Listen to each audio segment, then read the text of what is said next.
Tungo naman po tayo mga kapatid sa balita sa Metro Manila. Matinding traffic ang dulot ng banggaan ng mga sasakyan sa EDSA Mandaluyong kagabi. Base po sa investigasyon, inararo ng isang emergency response vehicle ang 4 na motorsiklo at isang pick-up truck. Dahil nga sa disgrasya, tumagilid ang pick-up at humarang sa daan.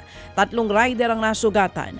Bukod sa biyahe ng mga sasakyan, apektado rin ang EDSA bus carousel matapos humarang sa busway ang ilang concrete barrier na nadamay sa nasabing disgrasya. Isang patay habang 6 na iba pang sugatan sa rambulan ng mga lalaki sa Quezon City. Patay matapos pagsasaksakin ng biktima na si Cruz Brian Veloria.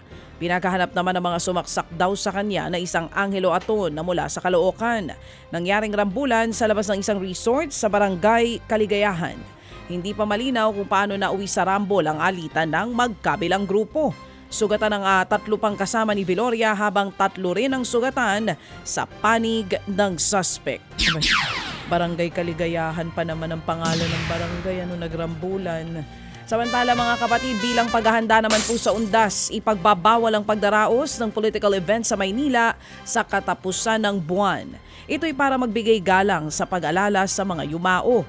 Tatagal ang ban mula October 30 hanggang November 3.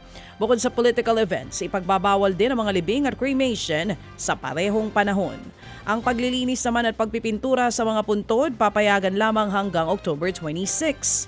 Tinitiyak naman ng lokal na pamahalaan na handa ang Manila Police District at mga ospital sa lungsod para sa undas. Ted Filon at DJ Chacha ngayon nasa Radyo 5 92.3 News FM Monday to Friday 6 to 10 a.m.